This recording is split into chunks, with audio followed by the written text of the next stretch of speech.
Mwiriwe neza, Yesu ashimwe bavandimwe. Nongeye kunezererwa uyu mugisha Imana iduhaye wo gusangira ijambo ryayo.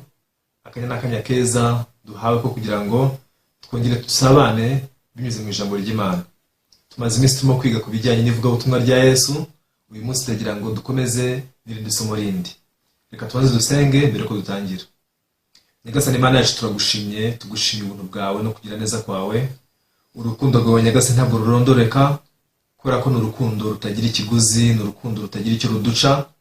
Wadukunze kubera ko uri Imana y'urukundo gusa, nubwo twari abantu bo kuvumwa, twari abantu bo gucirwaho iteka, ariko ntibashimye ko mwami turimbuka. Niyo mpamvu uyu munsi turimo kwamamaza inkuru nziza yawe kugira ngo abari mu isi benshi bashobore gukizwa. Ndakwinginze rero kugira ngo ufungure imitima bateze amatwi iri jambo, ubemerere kwakira mwami icyo uvugana nabo, kandi ubemerere kwizera ijambo ryawe uko riri. Natwe mwami uduhe guca bugufi imbere yawe kugira ngo dukoreshwe nawe, bityo icyo ushaka kuganira ubwoko bwawe mwami kibagireho. Turagushimira, turaguhimbaje, dusenze byose twizeye mu izina rya Yesu, amen. Bavandimwe, uyu munsi ndagira ngo dukomeze n'irindi somo rindi. Ndagira ngo dusome mu ijambo ry'Imana rigaragara mu gitabo cya Matayo igice cya 22. Turasoma duhereye ku murongo waho wa mbere, hanyuma tugeze ku murongo wa 14. Niba ufite Bibiliya yawe ubumbure mu gitabo cya Matayo igice cya 22, umurongo waho wa mbere, turaza gusoma tugeze ku murongo waho wa 14. Niba mwahageze reka dusome. Yesu yongera kuvugana nabo abacira imigani ati ubwami bwo mu ijuru bugereranywa n'umwami wacyujije ubukwe bw'umwana we arongora. Atuma abagaragu be guhamagara abatorewe gutaha ubukwe, banga kuza. Arongera atuma abandi bagaraga ati mubwira abatowe muti dore niteguye amazimano, amapfizi yanjye n'inka zibyibushye babibaze, byose byiteguwe muze mu bukwe. Maze abo ntibabyitaho barigendera, umwe ajya mu gikingi cye, undi ajya mu rutundo rwe. Abasigaye bafata abagaragu be barabashinyagurira, barabica. Maze umwami ararakara, agaba ingabo ze, arimbura abo bicanyi, atwika imidugudu yabo. Maze abwira abagaragu be ati ubukwe bwiteguwe, ariko abari babutorewe ntibari babukwiriye. Nuko mujye mu nzira nyabagendwa, abo muri buboneyo bose mubahamagare, baze batahe ubukwe.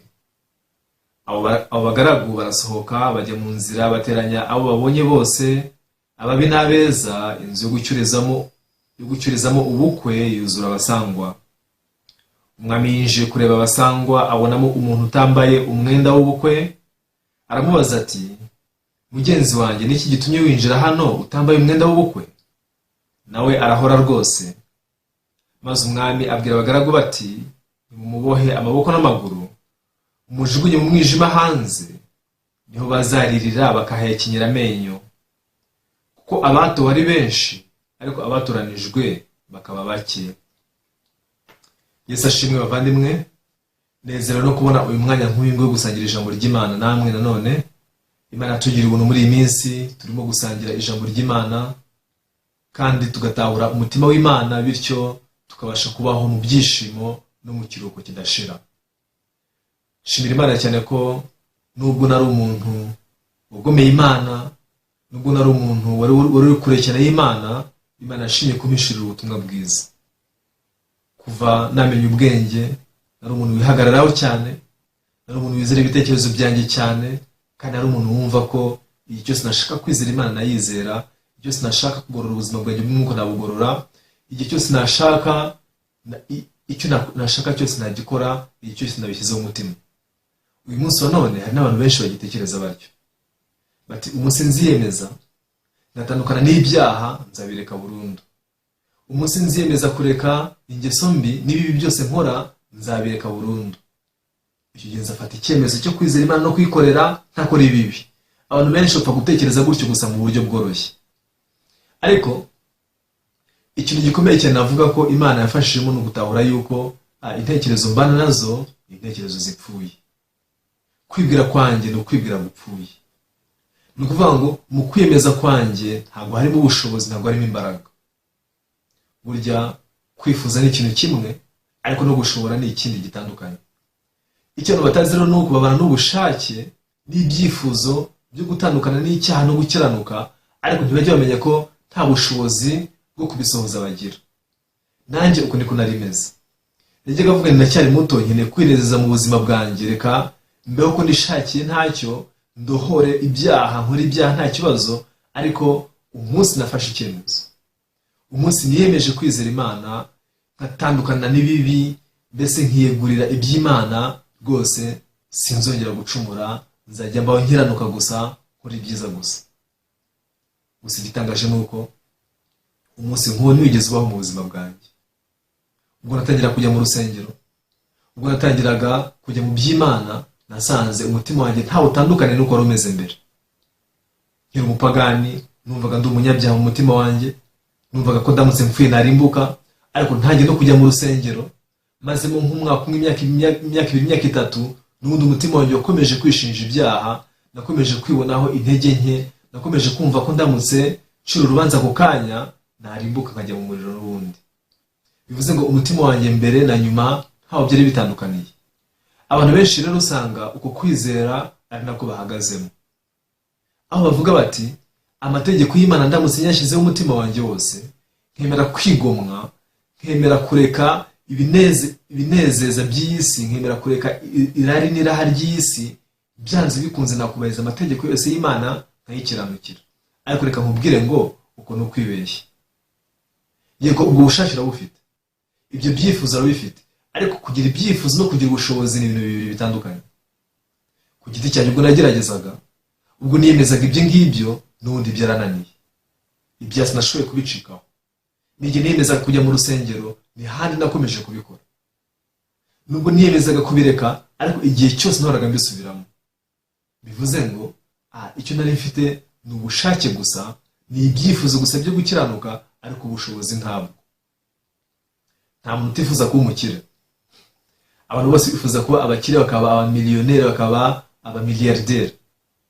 Ariko nyamara kubyifuza ni kimwe, ariko no kubigeraho ni ikindi. Icyo birisha kutwereka ni uko buye tugira kwifuza nk'uko muri twe, muri kamere yacu, ariko ubushobozi bwo kubigeraho bwo ntabwo. Iyo usomye mu gitabo Abaroma ibice byaho 7, ndagira ngo turebe gato ku buhamya bw'intumwa Pawulo. Intumwa Pawulo hano hari ikintu yavuze. Abaroma ibice byaho 7, umurongo wa 18 kugeza ku wa 20. Niba mufite Bibiliya tubumbure tuhasomere rimwe twese. Abaroma 7, umurongo waho wa 10 kadore kwa 17 kugeza ku wa 20. Nuko rero noneho sijye uba nkibikora, ahubwo ni icyaha kimbamo. Nzi yuko muri njye, ibyo no kuvuga muri kamere yanjye, nta cyiza kimbamo, kuko mpora nifuza gukora icyiza, ariko kugikora ntako. Pawulo aravuga ati mpora nifuza gukora icyiza, ariko kugikora ntako. Muri magambo mfite ibyifuzo, ariko ubushobozi bwo ntabwo. Ahangaha niho Satani ajya dushukira. Satani ajya dushukira mu gutekereza yuko ibyifuzo dufite ubwabyo bihagije, akatwereka ko wa mutima ndetse n'ibyifuzo n'ubushake buri muri wowe ubwabyo ari byiza. Ariko ntibigarukiraho. Hirya yo kugira ibyifuzo byo gukora ibyiza n'ubushake bwo gukiranuka, ukwiye kugira n'ubushobozi bwo kubikora. Kubyifuza gusa ntabwo bihagije. Bavandimwe, iki kintu mu gitega amatwi mu cyumve neza. Tunyurwa gusa no kuba turarikiye, twifuje gukiranuka, twifuje gutandukana n'ibyaha, ariko ubushobozi bwo ntabwo. Icyo ni Imana ishaka kutubwira. Aha rero mu murongo 18 avuga ngo nzi yuko muri igihe byo no kuvuga muri kamere yanjye nta cyiza kimbamo, kuko mpora nifuza gukora icyiza, ariko kugikora ntako. Kuko icyiza nshaka atari cyo nkora, ahubwo ikibi nanga akaba ari cyo nkora. Ariko ubwo nkora ibyo nanga, sijye uba nkibikora, ahubwo ni icyaha kimbamo. Mu isomo ry'ubushize twize ku bijyanye n'umugani w'urukungu ndetse n'amasaka. Abagaragu ntabwo bari bazi urukungu aho rwavuye.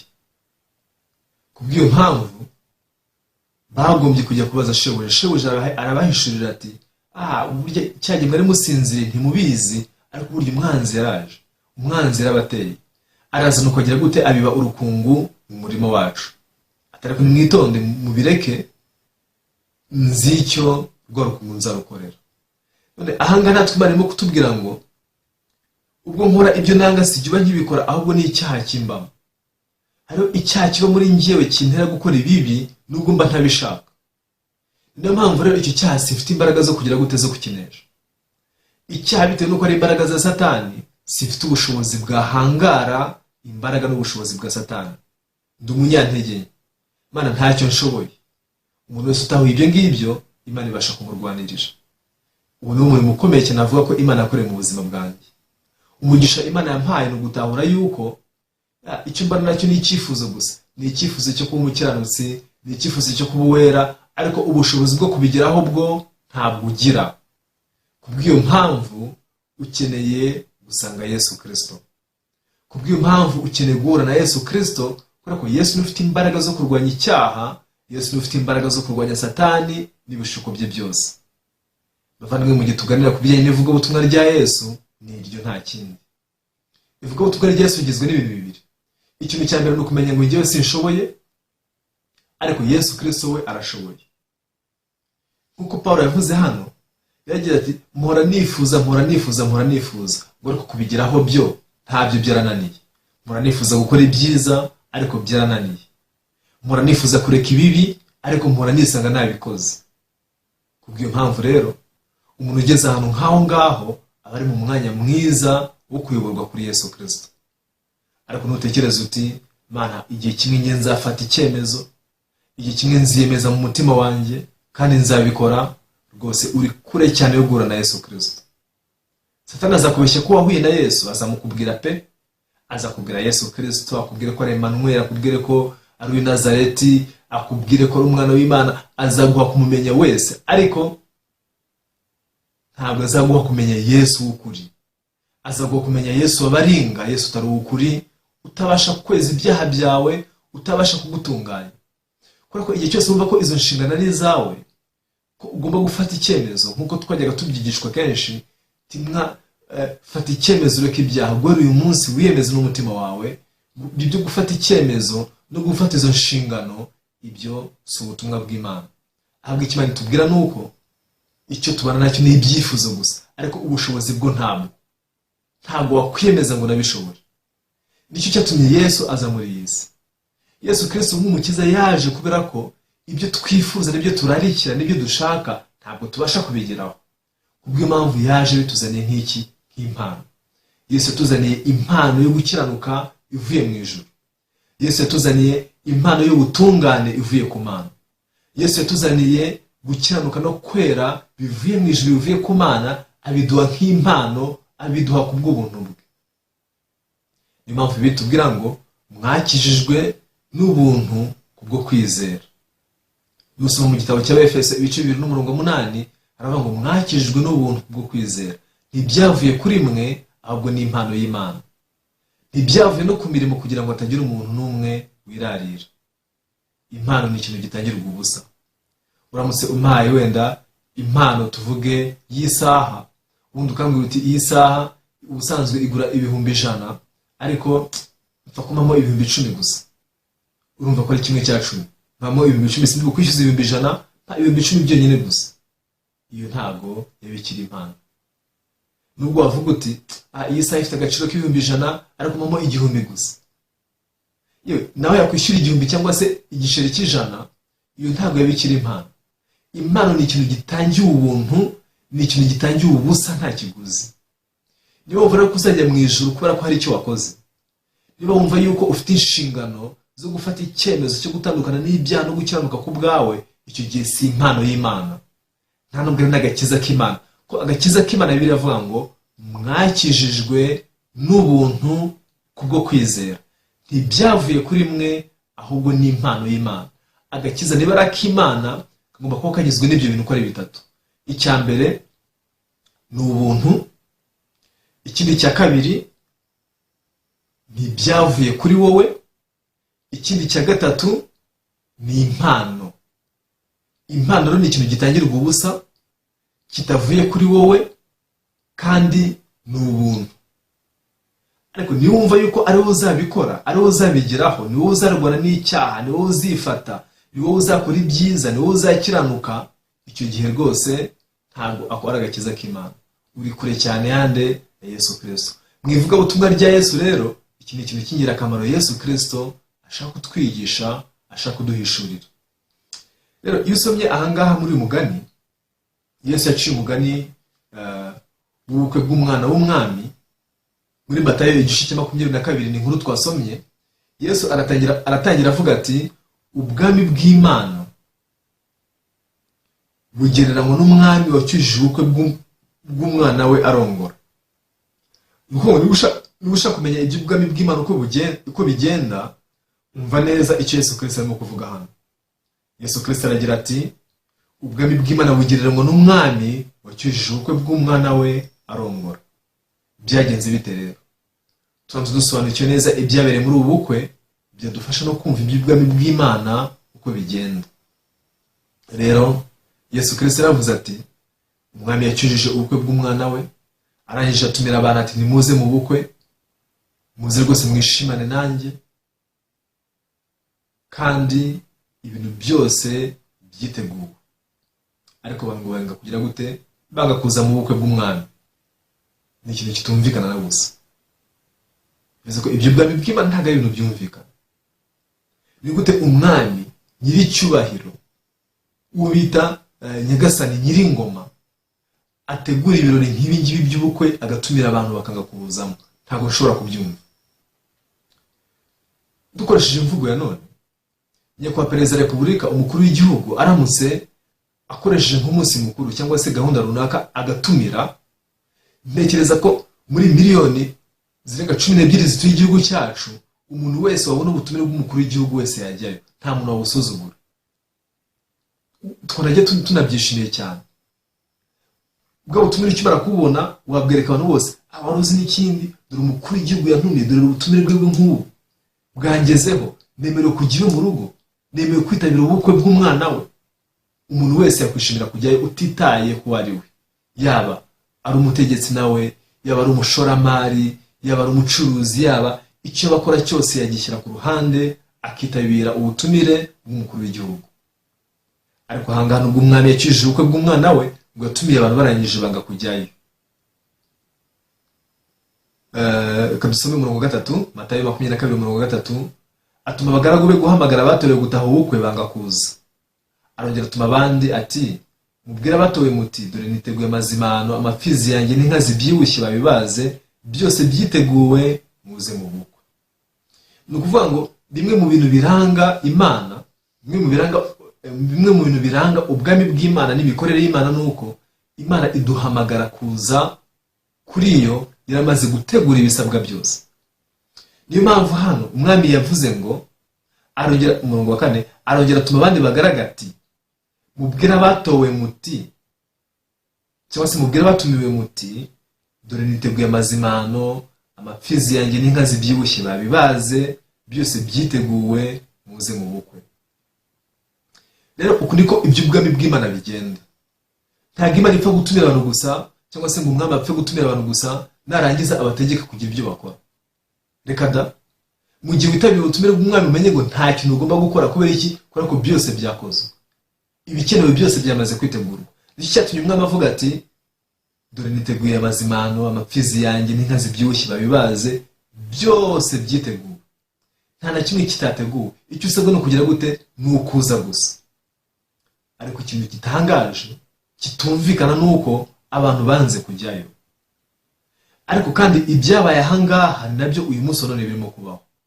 Ntabwo uyu munsi none Imana iduhamagara kujya mu bwami bw'ijuru ntacyo yakoze. Ubundi ubukwe bw'umwana w'umwami bushushanya ubukwe bw'umwana w'intama w'Imana ari Yesu Kristo, ubwo azakorana n'itorero rye ari ryo mugeni. Rero ubwo bukwe bwo mu ijuru, ubw'Imana iduhamagara, ubw'Imana yaduteguriye, ntabwo ari usabwe kugira icyo ukora, ahubwo byose byakozwe n'Imana. Imana yakoze ibisabwa byose, irangije igutumira kuza mu mirimo yayo yagize gute? Yarangiye. Niko kuvuga ngo byose byiteguwe, nimuze mu bukwe. Uyu munsi nawe Imana irimo kukubwira ngo byose byiteguwe, ngwino mu bwami bw'ijuru. Icyakubuzaga kujyayo ni iki? Icyakuberaga imbogamizi yo kutajyayo ni iki? Ni ibyaha wakoze, ni ibicumuro byawe, kamere yawe mbi, imigambi yawe mibi, imirimo mibi wakoze, ibyo byose wumva yuko ari imbogamizi, ariyo nzitizi kubuza kujya mu bwami bw'Imana. Kandi koko niko biri. Ariko igikuranga Bibiliya avuga ngo byose byiteguwe, we ngwino gusa. Ndagira ngo turebe ese niki Imana yatwiteguriye gituma tubasha kujya mu bukwe bw'umwana wayo. Nta kindi, ni agakiza kacu. Imana yabanje kutweza ibyaha byacu binyuze mu mirimo y'umwana wayo. Yesu ubwo yazaga muri iyi si, marayika Gaburiyeli yabwiye Yosefu ati, Mariya umugeni wawe azabyara umuhungu, uzamwite Yesu kuko ari we uzakiza abantu be ibyaha byabo. Bivuze ko kuza kwa Yesu muri iyi si yaje azanywe n'ubutumwa bwo kudukiza ibyaha byacu. Kandi ntabwo byarangiriye aho ngaho, ahubwo Yesu yaranabikoze yabishyize mu bikorwa. Iyo usomye muri Yohana igice cya 29 aravuga ngo nguyu mwana w'intama w'Imana ukuraho ibyaha by'abari mu isi. Yesu Kristo mu kuza yego yakoze ibintu byinshi bitandukanye, ariko icyari intego nyamukuru yo kuza muri iyi si ko ari ukudukuraho ibyaha byacu. Niyo mpamvu muri Yohana igice cya 29 Yohana yamuhamije. Yohana watumwe n'Imana guhamya Yesu Kristo yamuhamije ati, nguyu umwana w'intama w'Imana ukuraho ibyaha by'abari mu isi. Bivuze ngo Yesu yamaze kudukuraho ibyaha byacu. Yesu ubwo yazaga muri iyi si icyari kimuzanye nta kindi ko ari kugira ngo yishyireho urubanza rwacu, yishyireho ibyaha byacu, narangiza abyishyurire cyangwa se abitangire impongano. Ubwo ari ku musaraba rero yamennye amaraso ye, atanga ubugingo bwe kugira ngo aducungure, aturokore ibyaha byacu. Bavandimwe rero, iyo niyo myiteguro Imana yakoze kugira ngo wowe ndetse nanjye tubashe kujya mu bukwe bwe, tubashe kujya mu bwami bwe. Ariko nimwitegereze nkuko abantu banze kujyayo, uyu munsi abantu banga kujya mu mirimo ya Yesu Kristo. Iyo tubwirije ubutumwa bwiza tubwira abantu tuti Yesu yakogeje ibyaha byawe byose, uyu munsi nta byaha ufite. Ariko abantu barabyanga bati reka rwose ngenda umunyabyaha, mvuze ko nta byaha mfite, naba nigereranyije, naba nisimana inyabinyoma, oya rwose ibyo uvuga ntabwo ari ibyo. Bahakana imirimo ya Yesu. Bivuze ngo banga kujya mu butumire bw'Imana. Imana yabwiye ati dore ibyaha byanyu narabirangije, dore ibyaha byanyu narabibabariye. Muri Bibiliya ahantu henshi atwereka yuko twogejwe n'amaraso ya Yesu. Mu ndirimbo turirimba zo mu bitabo mu rusengero zitubwira ko twogejwe n'amaraso ya Yesu. Wogejwe de n'amaraso ya Yesu gusa. Nta kindi gihesha gukiranuka mu mwisi no mu ijuru kiretse kwizera kogejwe de n'amaraso ya Yesu masa. Iyo ndirimbo ni utayizi, ninde utayiririmba? Abantu bose barayiririmba, ariko nyuma kavuga bati rwose ndacyari umunyabyaha, yego narogejwe, yego narejejwe, ariko niyo munsi ndacyari umunyabyaha. Burya urimo kuvuga ngo Yesu umurimo wakoze ntacyo watanze, ntacyo wagezeho, kubera ko yego waranyogeje, ariko n'ubu ndacyari umunyabyaha. Bivuze ngo umurimo wawe warananiranye, waratsinzwe. Ariko bavandimwe, ibyo rwose ntibikabeho. Imana idutumira kuza mu bwami bw'ijuru, yaramaze gutegura ibintu byose. Nicyo cyatumye umwami avuga ahangaha ati, mubwira abatowe muti dore niteguye amazimano, amapfizi yanjye n'inka zibyibushye babibaze, byose byiteguwe, muze mu bukwe. Umurongo wa 5, maze abo ntibabyitaho, barigendera, umwe ajya mu gikingi cye, undi ajya mu rutundo rwe. Abasigaye bafata abagaragu be barabashinyagurira, barabica. Hano tubonamo ikintu gitangaje. Nubwo umwami yavuze ati byose byiteguye nimuze mu bukwe, ariko barabyanze. Birivuga ngo bahisemo kwigira, umwe mu gikingi cye, undi ajya mu rutundo rwe. Bivuze ngo bose bigiye mu mirimo yabo, bagiye mu mafamu, bamwe bajya korora inka zabo, abandi bajya mu mirimo yabo bajya guhinga, abandi bigira mu maduka yabo bajya gucuruza. Bose bigiye mu mirimo yabo, bigiye mu bikorwa byabo. Imana iduhamagarira kuza mu ijuru, kubera ko yogeje ibyaha byacu binyuze mu rupfu rwa Yesu. Abantu babyanga bajya mu mirimo yabo. Yihe? Oya, njye ntabwo nakwemera ko ndi umukiranutsi, ko nejejwe, ahubwo reka njye mu masengesho kwiriza ubusa. Ntabwo nakwemera ko nagizwe umukiranutsi n'urupfu rwa Yesu Kristo, reka njye kwihana ibyaha byanjye, reka njye gukora imirimo myiza, reka njye gukora ibikorwa byiza kugira ngo Imana izanyemere. Ni ukuvuga ngo abantu banga ubutumire bw'Imana bagiye mu bikorwa byabo cyangwa se mu mirimo yabo bwite. ariko iki ni igishuko gikomeye cyane Satani yamaze gushuka inyoko muntu. Bavandimwe, ni umugisha kuba ubasha kubona umucyo nk'uyu nguyu, kuba ubasha gusobanurirwa uburyo Satani adushukamo. Rero icyo Imana ishaka kutubwira aha ngaha ni uko niba Imana ivuga ko byose byiteguwe, ni ukuvuga ngo icyo usabwa ni ukugira gute? Ni ukugenda gusa. Abagendaga bose babonaga ibyo umwami yamaze gutegura, kugeza n'umwambaro uri bukwinjize aho ngaho mu nzu y'ubukwe. Wagera ku muryango bakaguha umwambaro uti dore umwami yaguteguriye n'umwambaro mwiza cyane, ngahinjira mu bukwe. Ariko ngo haje kubonekamo umuntu umwe winjiyemo atambaye umwambaro w'umwami. Bivuze ngo hari uwanyereye, sinzi aho yasesereye, yinjira yiyambariye imyambaro ye bwite, azanye ibye ubwe yiteguriye. Ubu ngubu umwami yamubwiye ngo iki? Reka dusome umurongo 11. Aravuga ngo umwami yinjiye kureba abasangwa abonamo umuntu utambaye umwenda w'ubukwe. Aramubaza ati mugenzi wanjye, niki gitumye winjira hano utambaye umwenda w'ubukwe? Nawe arahora rwose. Maze umwami abwira abagaragu bati mubaha amaboko n'amaguru, mujugunye mu mwijima hanze, niho bazaririra bakahekenyera amenyo. Hari umuntu umwe waje imbere y'umwami yiyambariye ibyo yishakiye, uvuga ngo atambaye ibyo umwami yateguye, yambaye imyenda ye ubwe yizaniye. Uwo nguwo yajugunywe hanze. Bavandimwe, uyu mwambaro ushushanya gukiranuka. Imana ishaka ko tujya imbere yayo twambaye gukiranuka kwayo, twambaye gukiranuka duteguriye muri Yesu Kristo. Ariko abantu benshi batabizi ibi ngibi bagerageza kujya imbere y'Imana bambaye umwambaro bihangiye, umwambaro wabo bwite, ari wo wuhe? Ari wo gukiranuka kwabo. Mana, dore njyewe nirije ubusa igihe cyose, 2 mu cyumweru. Njye Mana sinasibye gutanga amaturo n'10. Mana simeze nk'uriya munyabyaha. Mana dore njye narakiranutse. Mana dore njye nirinze icyaha, narifashe, nakoze neza, nakoze imirimo myiza, nasuye abarwayi, dore mfite gukiranuka kwanjye. Gukiranuka kwawe ntabwo Imana izagira gute? Izakwemera mu bwami bw'ijuru. Ugukiranuka Imana yemera ni ugukiranuka kumwe konyine gusa, ariko gukiranuka kwayo. Rero uyu mwambaro w'ubukwe ushushanya gukiranuka kw'Imana. Ntabwo ushobora kwinjira mu bwami bw'ijuru ufite gukiranuka kwawe, kuko gukiranuka kwawe ntabwo kwemerwa imbere y'Imana.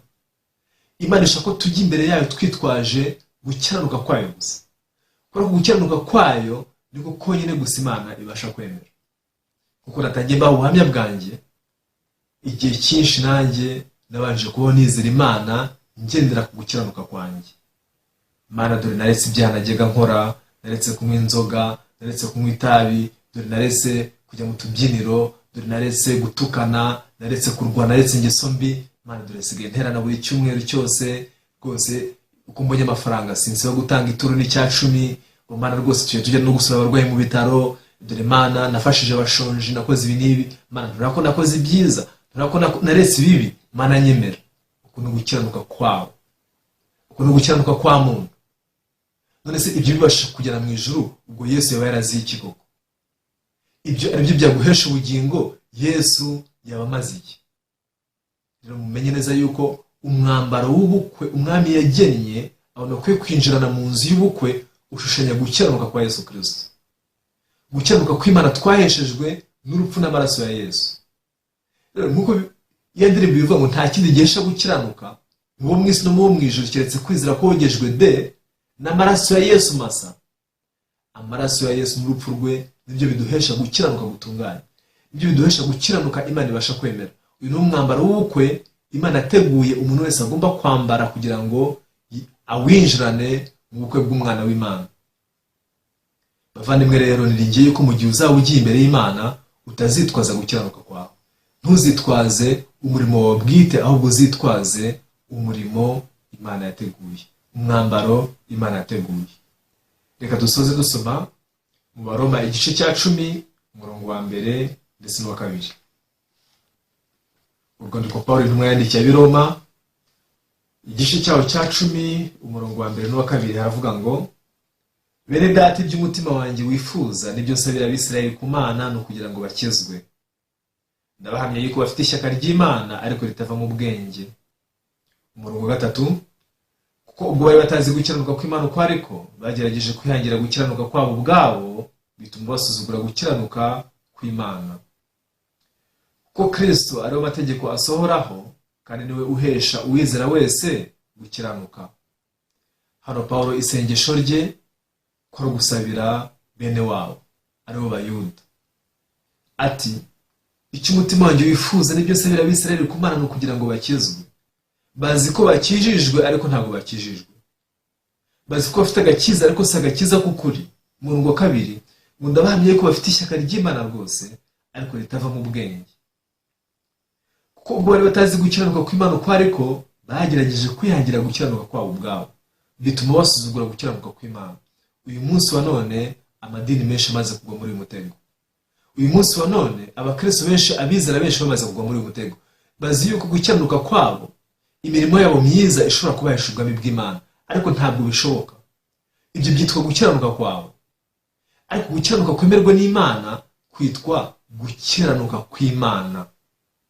Rero hano mu murongo wa 3 turavuga ngo ubwo bari batazi gukiranuka kw'Imana uko ariko bagerageje kwihangira gukiranuka kwabo ubwabo, bituma basuzugura gukiranuka kw'Imana.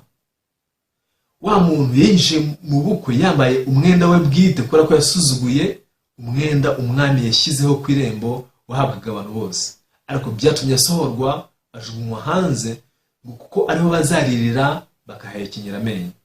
Bavandimwe rero ninjye yuko mu gihe ugiye imbere y'Imana bakwitwaza gukiranuka kw'Imana. Gukiranuka kw'Imana duherwa mu rupfu rwa Yesu Kristo. Gukiranuka kw'Imana twaheshejwe no kubambwa kwe ndetse n'ubugingo bwe dutangiye ku musaraba. Wizere ko Yesu yakoresheje, wizere ko Yesu yakugize umukiranutsi. Urupfu rwe ntabwo rwabaye rw'ubusa, amaraso yamennye ntabwo yabaye impfabusa. Amaraso yatumeneye yari kutwezaho ibyaha byacu n'ibicumuro byacu byose, ari byo twakoze kera, ari byo dukora uyu munsi wa none, n'ibyo tuzakora mu gihe kizaza, byose nta na kimwe gisigaye. Nicyo cyatumye hano umwami avuga ati mugende mubwire abantu bose, abari mu nzira nyabagendwa, ababi n'abeza, mubabwire muti byose byiteguwe, nta na kimwe kibura. Yesu nta cyaha cyawe na kimwe yasize. Yesu nta gicumuro cyawe na kimwe yagusigiye, byose yabigukuyeho, byose yarabikoresheje. Iyo wemeye ibingibi, iyo wizeye ibingibi, uko ni uguhuza umutima n'Imana, uko ni ukugira umutima umwe n'Imana, nako kwakira gukiranuka kw'Imana. Bavandimwe rero niringiye yuko twasobanukirwa neza inzira y'ukwemererwamo n'Imana iyo ariyo. Icyo dufite gusa ni ubushake n'ibyifuzo byo kuba abakiranutsi, ariko ubushobozi bwo ntabwo wakiranuka ku kigero cy'Imana kugira ngo ube wakwemererwa mu bwami bwayo. Uku gukiranuka Imana yarakuduteguriye ikuduha nk'impano, ntabwo ari twe tukwihangira, si twe tukwikorera. Yesu yatukuzaniye mu rupfu rwe, mu maraso yatumeneye ku musaraba. Niwizera ibyo uzemerwa n'Imana, uzajya imbere yayo nk'uko wakabaye, nuko ubone gukiranuka kwayo n'ubutungane bwayo. Murakoze cyane, reka dusoreze aha ngaha dusenge hanyuma turangize. Turagushimiye Data wa twese, ubuntu bwawe n'urukundo rwawe rutugirira. Tugushimiye kuduha akanya ko gusangira ijambo ryawe, ubanye natwe muri minsi yose yatambutse, twize ku bijyanye n'ivugabutumwa rya Yesu. Tubona ko ashaka kutwigisha kugira ngo adushyire mu mwanya ukwiriye wo kugira ngo twemerwe n'Imana. Nyagasani, gukiranuka kwacu ntabwo kwemera, wemera gukiranuka kwawe. Niyo mpamvu dushaka guheba gukiranuka kwacu, tuzi imbere yawe twitwaje gukiranuka kwawe. Urakoze ko waduhishurira ibanga. Tugushimiye kandi ko tugize abera n'abakiranutsi binyuze mu maraso y'umwana wawe. Ndasabye kugira ngo isi yose yakire ubu butumwa, abantu bose mwami bace bugufi bakire iyi nkuru nziza yawe. Turagushimira rero Nyagasani, umugisha abakurikiranye ikiganiro bose, kandi dusenze byose twizeye mu izina rya Yesu, amen. Murakoze cyane, Imana ibahe umugisha. Reka dusoreze aha ngaha, tuzasubira ikindi gihe. Murakoze.